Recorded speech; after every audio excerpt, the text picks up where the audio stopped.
All welcome to our channel. எல்லோரும் எப்படி இருக்கீங்க?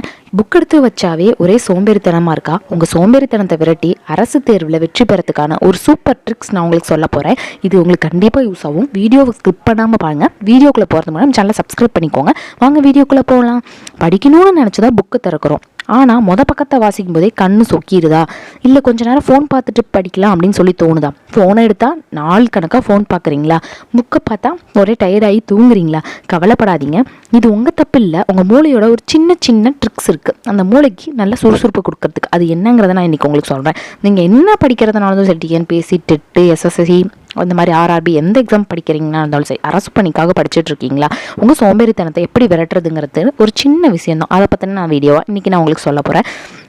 இந்த மிஸ் பண்ணிடாதீங்க, ஓகேங்களா? ஃபஸ்ட்டு பார்த்தீங்க அப்படின்னா, பெட்டில் படிக்காதீங்க. நிறைய பேர் பெட்டில் உட்காந்து படிப்பாங்க. முடிஞ்ச அளவுக்கு பெரியவங்க சொல்லுவாங்க பெட்டில் உட்காந்து படிக்கக்கூடாது அப்படின்னு. ஏன் அப்படின்னா, அது நம்ம உடம்பு பெட்டில் உட்காந்த உடனே ஒரு சின்ன தூக்கத்துக்கு அது இடம் கொடுக்கும். நம்ம மூளைக்கு ஒரு சிக்னல் அனுப்பும், படுத்து தூங்கிடலாம் அப்படின்னு. அதனால் எப்போவுமே ஒரு டேபிள் சேர் போடுங்க, இல்லைன்னா தரையில் பாய் விரித்து நேராக நிமிர்ந்து உட்காந்து படிங்க. வெளிச்சம் நல்லா இருக்கிற இடத்துல மாதிரி உட்காந்து படிச்சிங்க அப்படின்னா இன்னமும் உங்களுக்கு சூப்பராக இருக்கும். மேக்ஸிமம் நீங்கள் படிக்கிற இடத்த செட் பண்ணிக்கோங்க. உங்களோட மைண்ட் ஃப்ரீயாக இருக்கிற இடத்துல படிக்கவுமே நம்ம எந்த இடத்துல உட்காந்து படித்தாலும் நமக்கு நல்ல மனப்பாடம் ஆகுதுங்கிறத நம்ம தெரிஞ்சு வச்சுக்கணும். அதனால நீங்கள் நிறைய பேர் என்ன பண்ணுவீங்க அப்படின்னா, உங்களுக்கு பிடிச்ச இடத்துல செலக்ட் பண்ணி வச்சுருப்பீங்க. நிறைய பேர் வெட்ட வெளியில் உட்காந்து, அதாவது மாடியில் உட்காந்து படிப்பாங்க, வீட்டுக்கு வெளியே உட்காந்து படிப்பாங்க. நிறைய பேர் ரூமில் உட்காந்து யாருமே டிஸ்டர்பன்ஸ் பண்ணாமல் படித்தாதான் எனக்கு நல்லா மைண்டில் செட் ஆகும்னு சொல்லுவாங்க. ஸோ அந்த மாதிரி உங்களுக்கு எந்தெந்த இடத்துல படித்தோம்னா நமக்கு செட் ஆகுதுன்னு பார்த்து அந்த இடத்துல நீங்கள் ஃபிக்ஸ் பண்ணிக்கோங்க. செகண்ட் டார்கெட் என்ன தெரியுமா? இன்றைக்கி நான் ஒரு 5 மணி நேரம் தொடர்ந்து படிக்க போகிறேன் அப்படின்னு ஸ்டார்டிங்லேயே உட்காந்து மைண்டில் நம்ம செட் பண்ணிவிட்டு உட்காருவோம். ஆனால் பார்த்தீங்கன்னா அப்படி படிக்கவே முடியாது.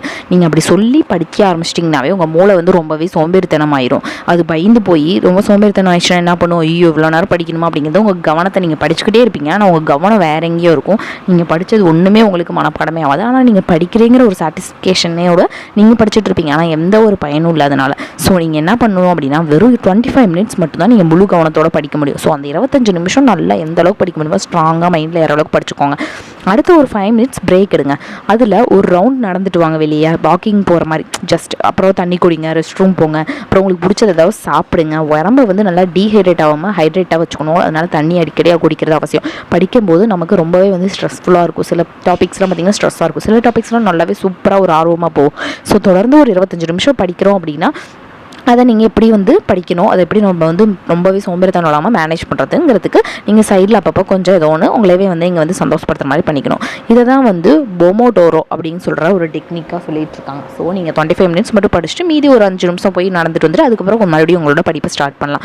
நான் அடுத்து 3வது வரி பார்த்திங்க அப்படின்னா, சும்மாவே படிச்சுட்டு இருக்காதிங்க, எழுதி பார்க்கணும், ஓகேங்களா? ஏன் தெரியுமா? நிறைய பேர் என்னதுன்னா பாசிட்டிவ் ரீடிங் அப்படின்னு சொல்லுவாங்க. அப்படின்னா புக்கையே அப்படியே வச்சு படிச்சுக்கிட்டே இருக்கக்கூடாது. நம்ம எழுதுறது ரொம்பவே கைப்பட யூஸ்ஃபுல்லாக இருக்கும், ஓகேங்களா?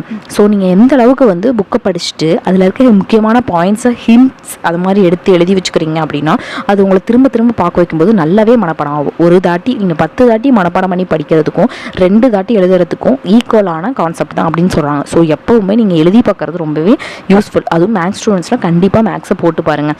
புக்கை அப்படியே வச்சு விரித்து பார்த்துக்கிட்டே இருந்தால் கண்டிப்பாக தூக்கம் தானே வரும், ஆமாம் தானே? கடைசியில் நீங்கள் வெறும் ஒன்றுமே படிக்காமல் உட்காந்துருப்பீங்க.